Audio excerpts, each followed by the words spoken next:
he brought a birthday present for you, Alicia. Oh, thank you.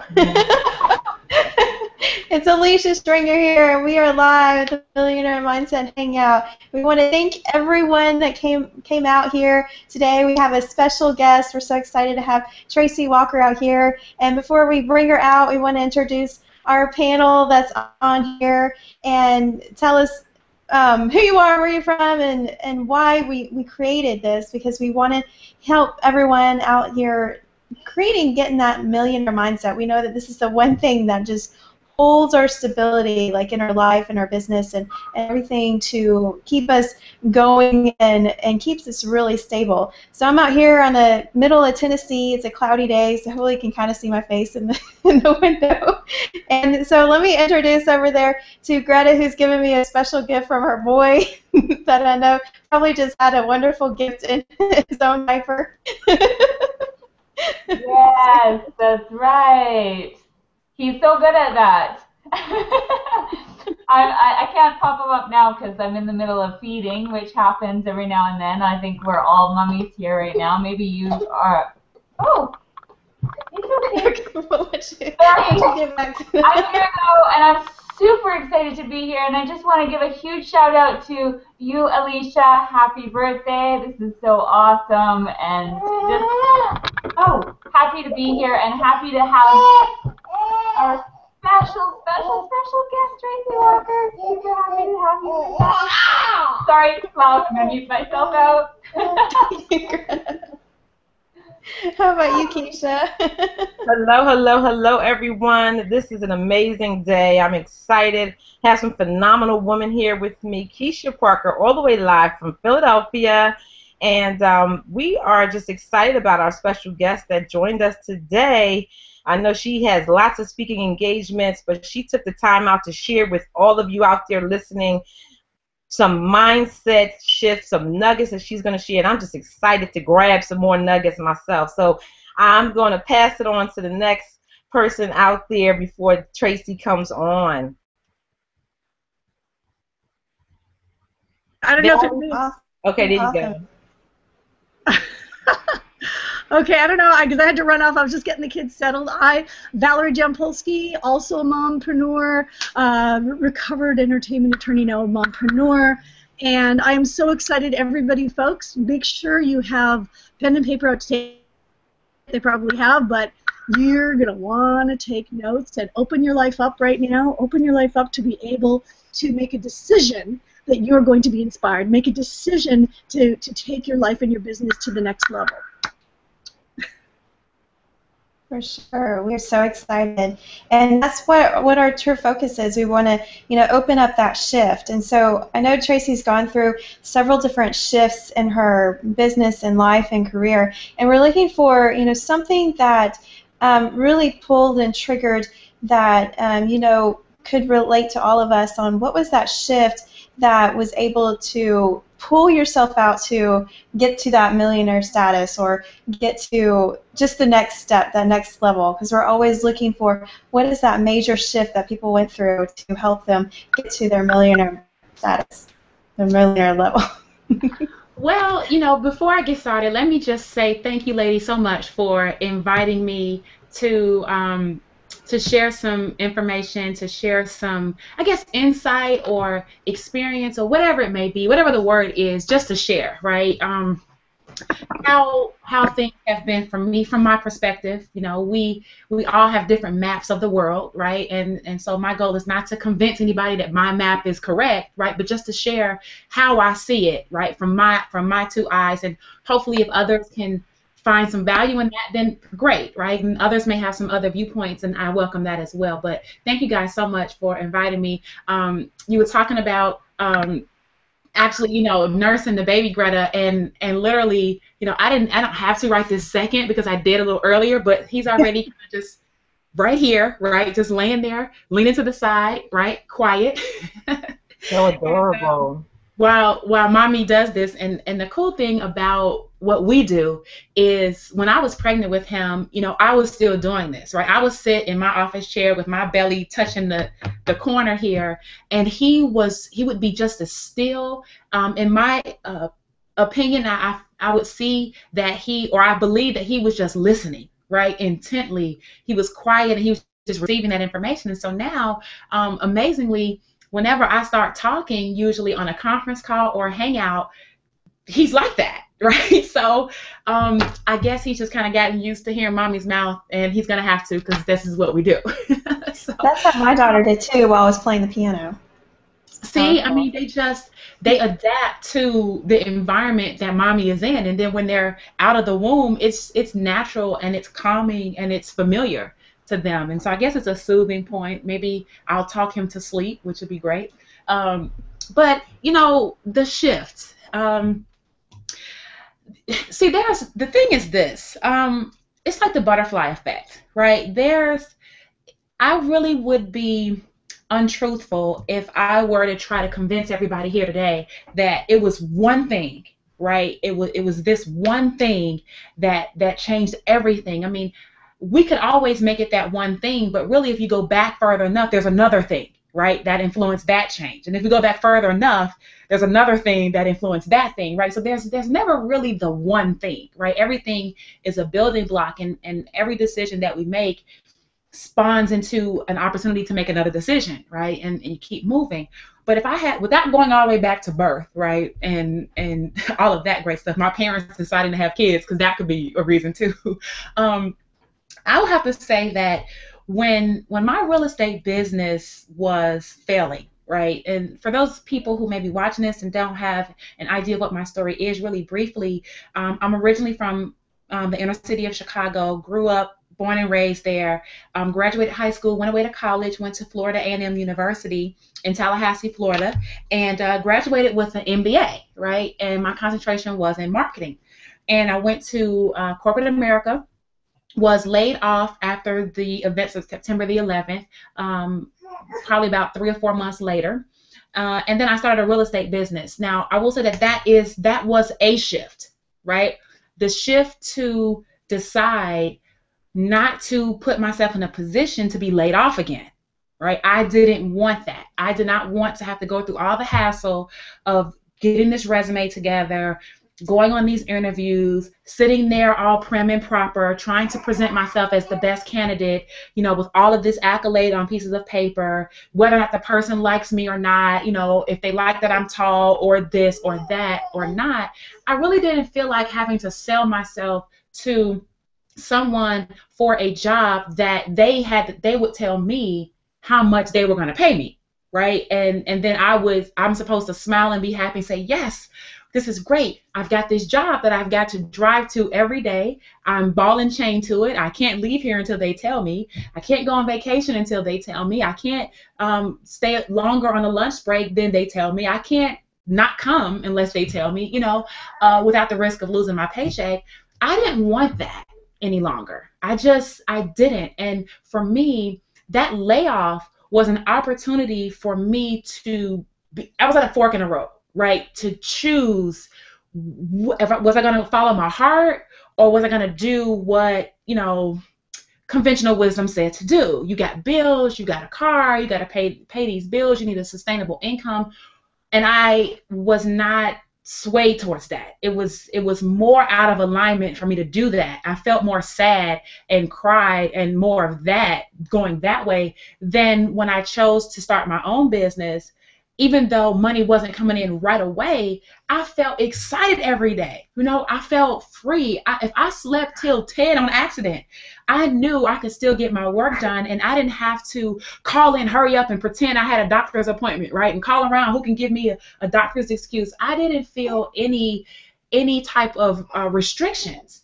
And I think that was the beginning of allowing, like, my brain and my spirit to be what it was, right? Not to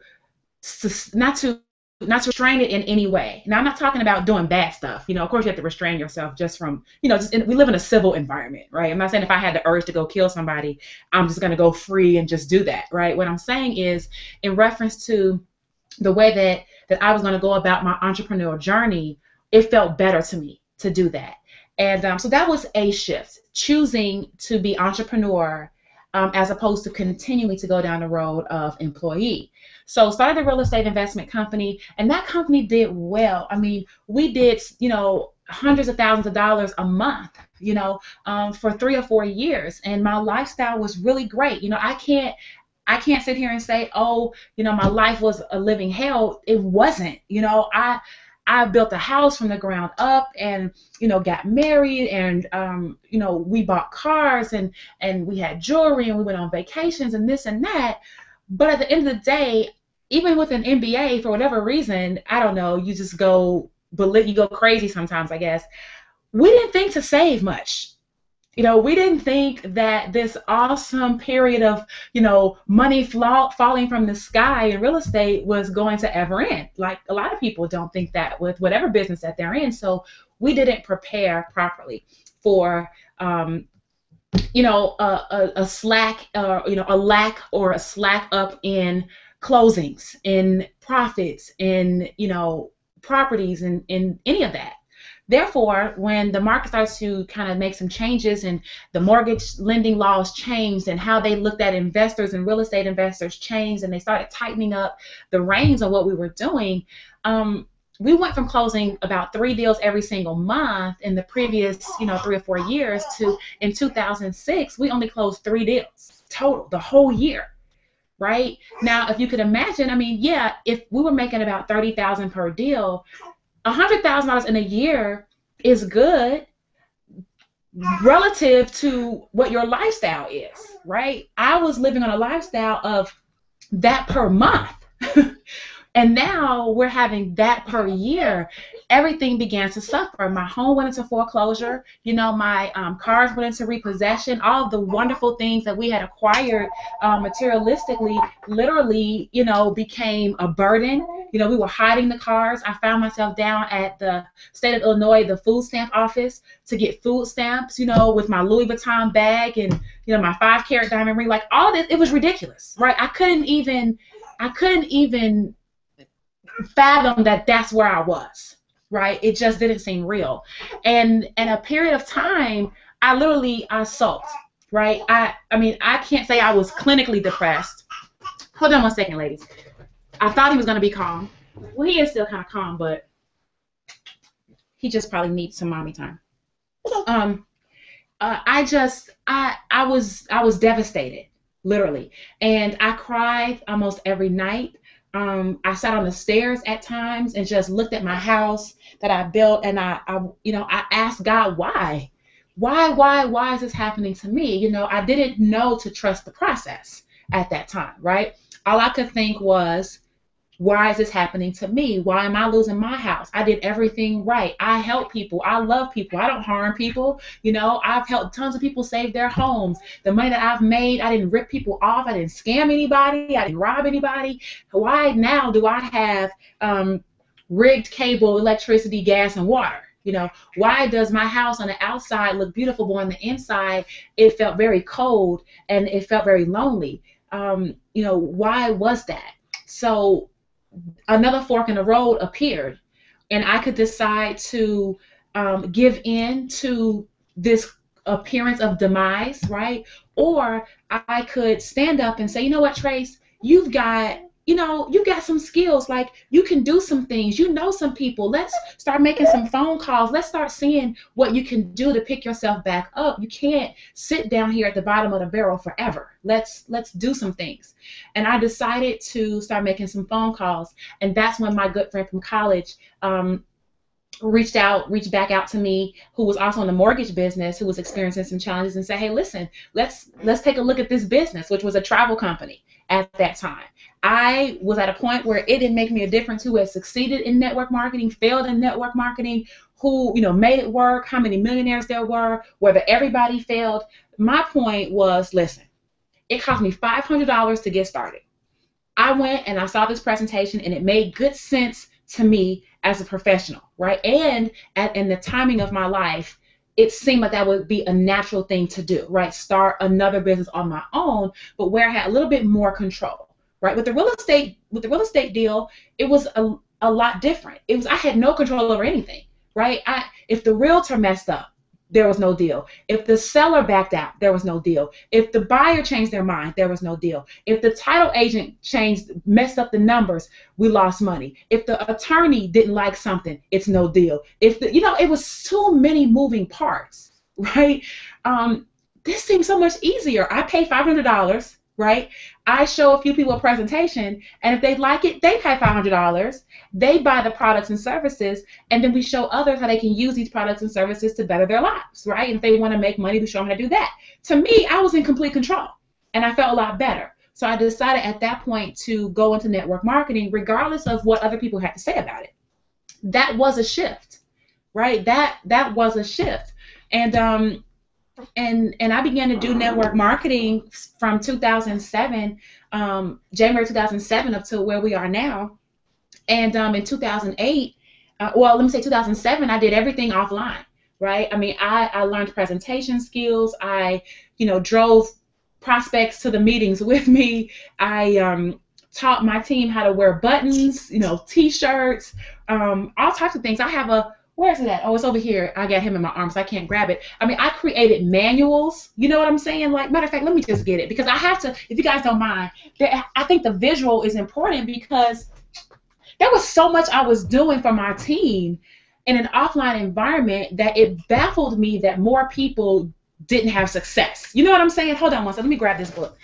And it's right here because my assistant is helping me make some changes to make it more relevant to what we're doing these days. But this is a book, right? A spiral book and it says, be a power team leader in 30 days or less, right? I created this, all right? And you can see I would just go to Kinko's and have the little the black back put on it, the spiral, and literally we had in here, scripts, the hook, right? I mean, I had it all out, and every new member that joined my team, now this is before I knew what I know, right?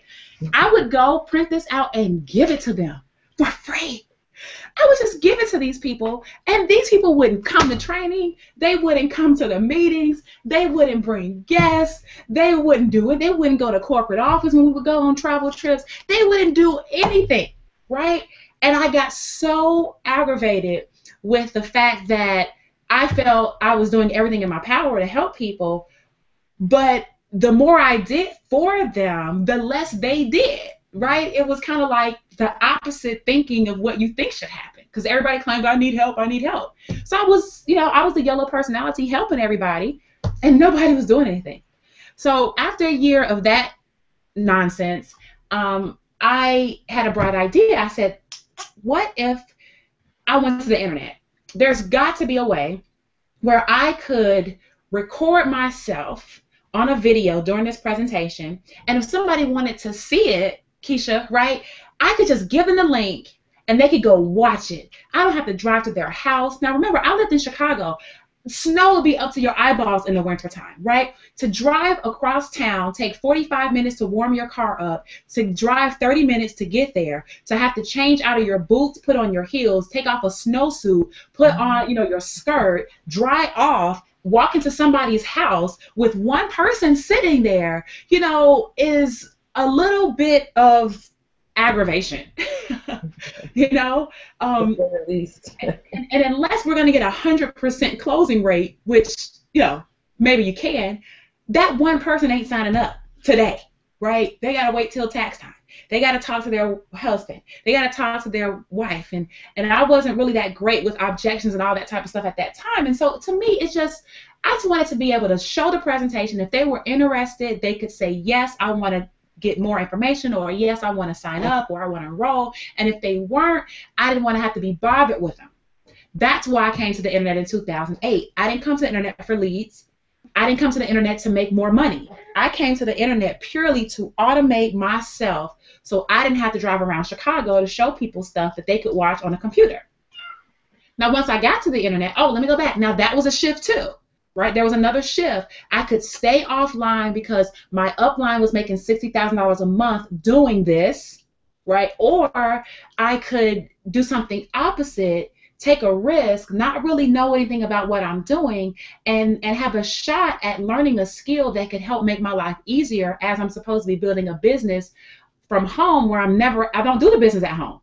it's a home-based business where I'm in other people's houses-based business, right? I'm not in my home doing this. I'm driving around town-based business. So I took a shift and I decided to go that fork and go online with complete ignorance to what was happening. I knew no one, and finally got online and came across Dagan Smith and began to study some of his trainings and followings, and finally, began to get some results. And when I say results, I mean, my first result was literally like maybe getting 2 leads, right? But to get 2 leads compared to having to go to Starbucks to talk to people to get those same 2 leads, when I compared those 2 things, it was miraculous that I could get 2 leads without talking to anybody compared to having to spend 4 hours to get 3 business cards where when I called the people, they didn't even answer or return the call. They weren't real leads to me. And those 2 leads was really all I needed to be convinced that this thing could work. If I could just get more of these people, then I could show this presentation more. And by sheer numbers of interested parties watching the presentation, I could probably sign up more people without having to leave my home. And I reached out to Dagan after, making, I don't know, maybe $1,000 or $2 after a few months. And I said, hey, listen, here's what I've been doing. Can I get a little assistance, right? And he kind of brushed me off for a while. And it's like, I don't have time for that, right? I was new. And I understand that now. I didn't understand it then. But I was a business owner. And I knew that the least I could do is bring some results to the table, So I would go out and get more results. And I would, copy and paste my results in an email to him and say, hey, look, this is what else I've done. I just would like some direction on this, right? Nothing. And then one day I hunted him down on Skype, right? I didn't even know what his Skype ID was. But I started playing around with numbers and email addresses that I had from him and all types of stuff. And I came across his Skype and I said, listen, I found you on Skype and you are online. You are online. And listen, all I have is just a couple of questions. I promise I will not bug you to death. I promise I'm not one of those needy people. If you could please just respond. And he actually responded. And he said, you know what? You've gone through all the trouble to find me here on Skype. I've actually seen, your emails and a couple of things that you posted. What can I do to help you? Right? And that was my shoe-in, or my first time having my foot in the door of a millionaire using the internet to open up their doors and say, hey, listen, what you got? Right? What do you want, girl? Okay, you've been bugging me to death. What do you want?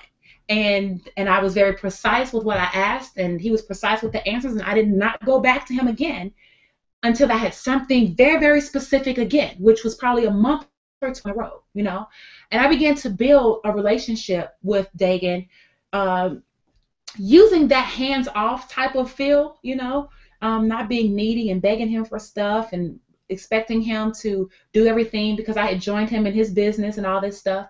And I started doing all types of stuff, Valerie. I was doing, Nicole Cooper will tell you, I was doing trainings on Saturday mornings, well, we didn't have Hangouts then, but webinars, right? And I was teaching people HTML.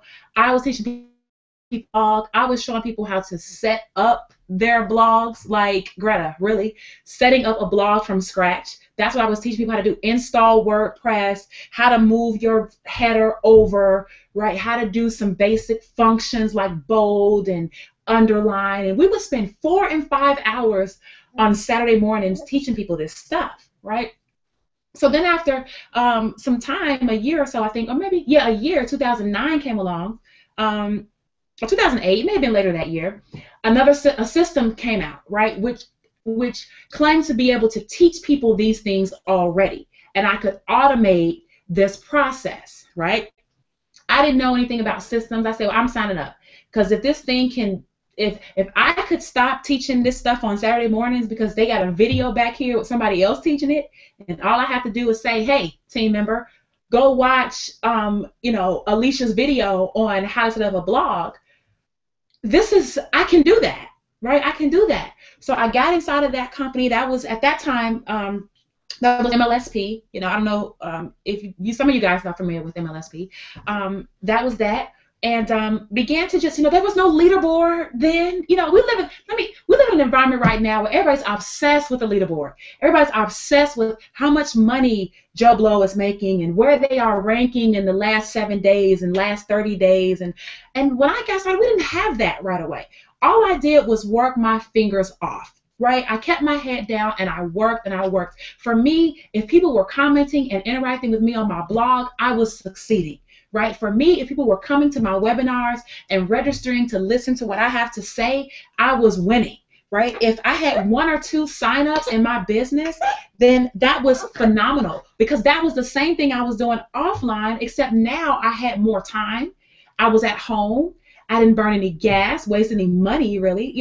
I was great. Then they installed this leaderboard, and all of a sudden I saw that I was like in the top 10 on this leaderboard, right? And I'm thinking, oh my goodness, this is great, right? Like, I'm a leader in this company where I don't even know half of what I'm doing, right? I'm just learning, doing, and teaching kind of all at the same time.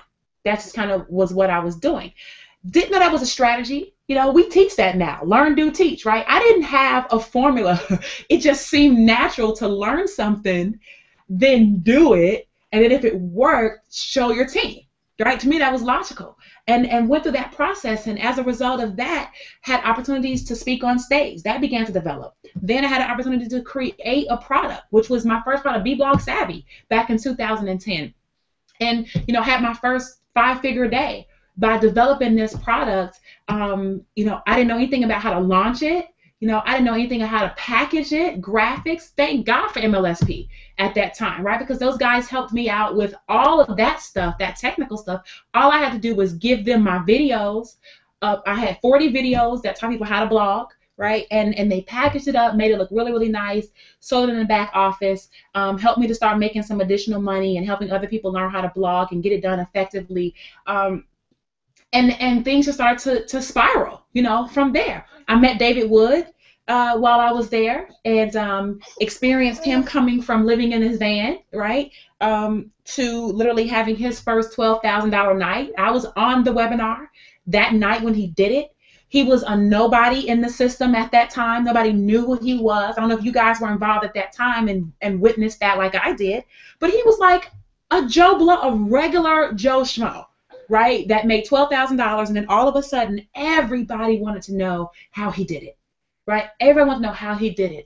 And he had this knack for creating presentations, and he would never show his face. He would literally just do it like a PowerPoint and kind of go through his points like an hour or 2 long in these presentations, and people would sign up in his team like bananas. And I reached out, to him, and we connected, and we became kind of, friends in the sense via Skype, because he didn't have a phone, right? He was in Hawaii, went back to Alaska, whatever he was doing, and we would talk on Skype every now and again, and we would speak in different places. We were on a DVD together, and it was really about building a relationship.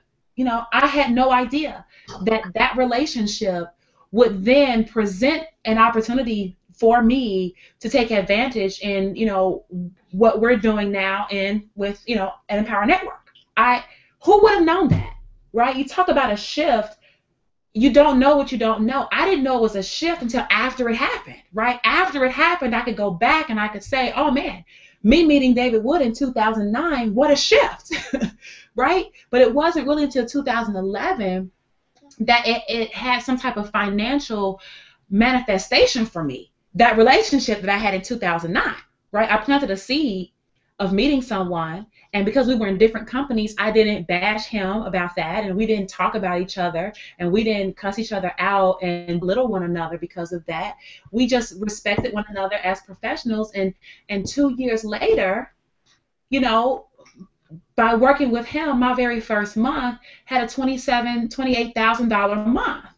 Now, to me, that's a shift, The meeting of David Wood is a shift, but then to go from just, barely scraping 10, which ain't shabby, I'm not going to lie, $10,000 a month is not a shabby thing, but if you're making $10,000 a month for a year and a half, and you see people that are able to go beyond that point, right? $30,000 a month, or $25,000 a month, or $20,000 a month, or $15,000 a month, $11,000 a month. You see it's possible. You start to question, well, why can't I get past this? You know, as David says, stuck is stuck. It doesn't really matter. And I wanted to get past that. I felt I could do better than that, you know, and to be aligned with him, where in that first month, having, you know, almost $30,000 a month was definitely a shift in belief for me as to what was possible. A shift that this thing, I already knew it worked, but the way that it was put together this time actually was of great benefit for people in the marketplace. It was exciting. It was a product that people wanted. They were hungry for it. They were hungry for 100% commissions. We work our asses off in this industry. You ladies know that. Mm. And to get pennies on the dollar was like the job thing I was talking about, you know?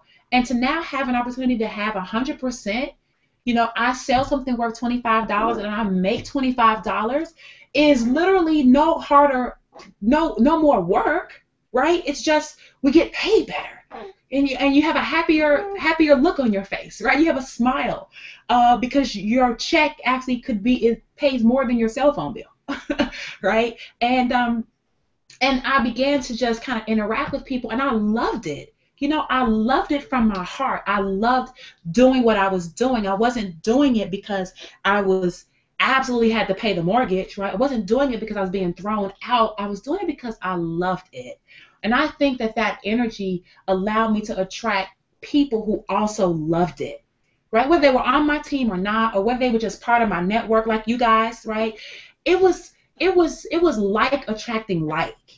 And that whole funnel of, you know, activity led to after 27 months, being able to earn, you know, my first $1 million with one company. One company. Now, you know, had I made a lot of money in a zillion different affiliate programs all together, you know, don't know where the money is coming from, selling all types of stuff. My list is like, okay, I'm buying Aweber, I'm buying this tool, I'm buying that tool, and we're all over. And people ask me, what do you do? I don't even really know what I do because I'm like selling everything. And I didn't really have a clear, concise vision of what I was doing. And maybe that's why I couldn't make more than $10,000 a month, because my energy was, you know, all over the place. It was in 5 different places. But once I was able to draw that energy into one focal point, one focused area, then it's like everything compounded. Right? And it happened faster. I don't think because I was doing anything different. I think just because I focused, like when you focus the sunlight through a magnifying glass on an ant, right? It burns the ant. Now, you know, I'm sorry, little ant, if we hurt you and you burn you, but you get the point. You know, it's the sun just by itself doesn't burn the ant, right? The sun is still there, and the heat is still there, right? But it's with the help of the magnifying glass that focuses that heat into one stream that if put on the ant, boom, sizzles him right away, right? And I took that model and said, listen, if I could just focus my magnifying glass on this energy from what we have, this system, this training that we have, this company that we have, and use the gifts that God gave me, which we all have different gifts and talents. I use what God gave me, and I focus it on the people who are asking for what I have to sell. Then I probably could make a lot more transactions and a lot more matches. And that began to happen. And just the consistency over time led it to being, you know, over the $1 million. And even now, I'm not doing anything different, you know, except I do have a baby now, right? So I am doing some things different.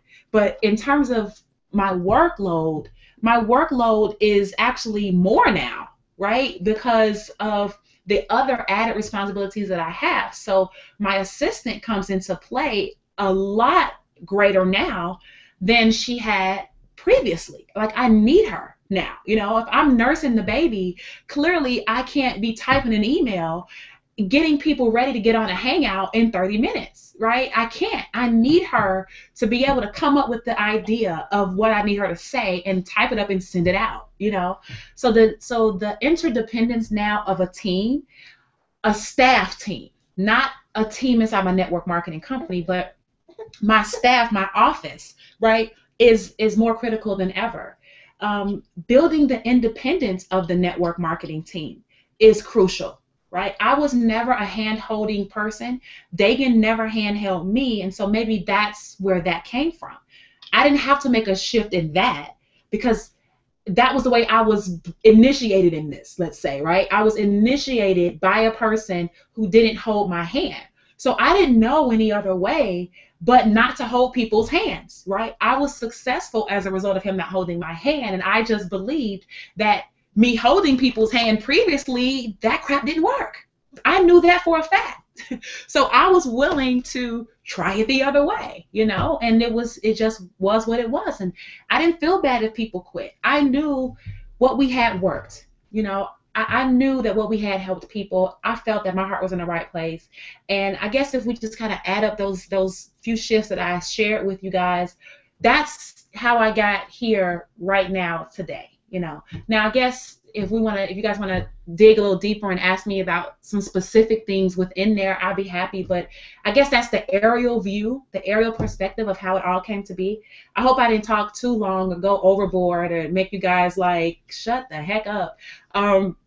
I hope that was valuable. So You're awesome. I'm just going to be quiet now and just turn it back to you guys, and we can talk about any of those things whenever you want. Oh, you're awesome. I remember a lot of those shifts, and it's something to really see that big picture shift when you're doing a lot of how-to stuff. And a lot of people, when they first have those questions, they're like, how do you do that? How do you do that? And you're like, you could show them how-tos all day long, in and out, and then the really shift is like, I believe in my heart that this is what I'm doing is right, and they're not giving me a handout. You go to Google and learn for yourself, and you produce before you come to me and get some questions answered. And so I saw that shift in you and a lot of other people going, dang, I just want to produce so I can come to them and do something. I have to go search this on my own, and it's that shift that I think a lot of people are looking for, in that millionaire mindset to create them to.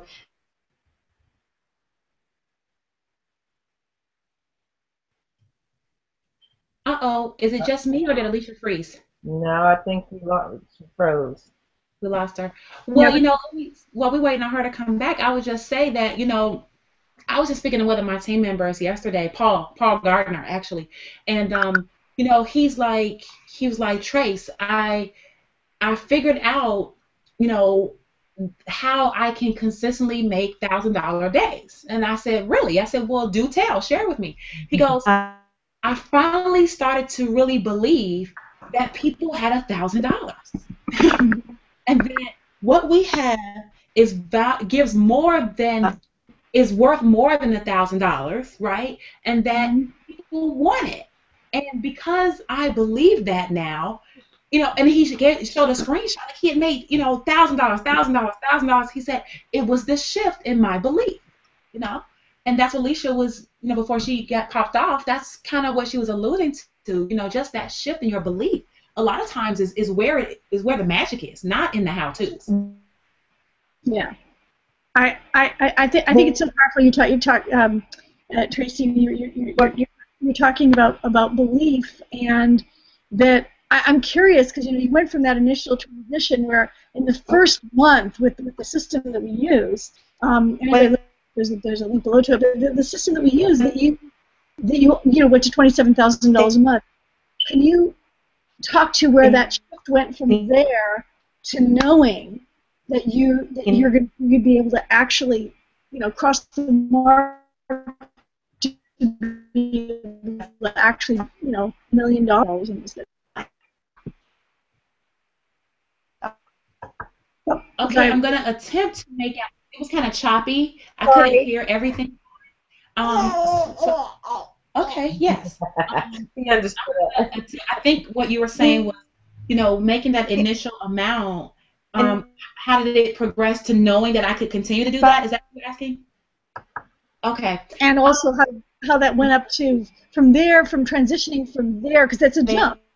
Going from that to saying, I can make $1 million doing this. It's how Paul went to the shift of $1,000 a day. That next shift where you went, oh my, okay, I've made $26,000 in a month, transitioning to knowing even the bigger shift of what's possible. In the beginning, Valerie, there was no conscious effort. Right, there was nothing consciously that I was doing saying, okay, if I can make 27, next month I can make 47, right? Next month I can make 107. It really wasn't that. It was really, all right, my experience with our industry was that people could make that, right? And then the next month not make that, okay? So really my thing was, can I make that again, right? It was not really about, can I increase it? For me, it was, okay.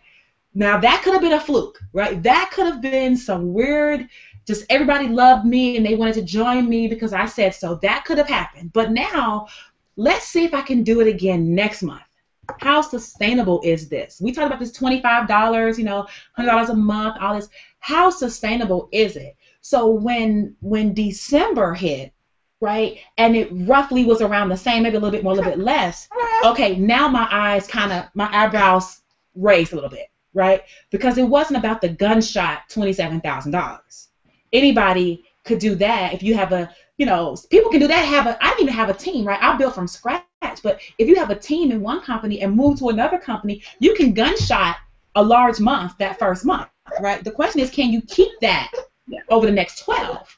That was really what I was after. Now, when that third month hit, right? December, January hit.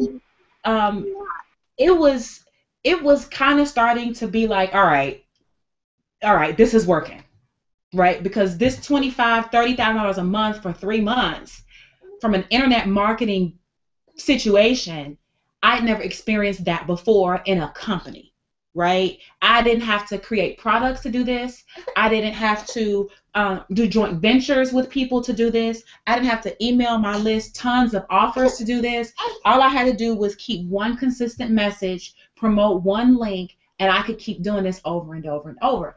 I don't think it hit me, Valerie, that this was something that I could make $1 million with probably until after maybe Lawrence Tam was like close to $1 million. Right? Like I was happy, to be 100% transparent, I was happy making $30,000, $40,000 a month.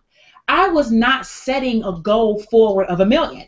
I wasn't. I was just kind of repairing my life. You know what I'm saying? This is great. Let's get back on track. Let's start saving some money. Let's start putting some things away. Let's start buying some things I wanted to buy. I was doing that.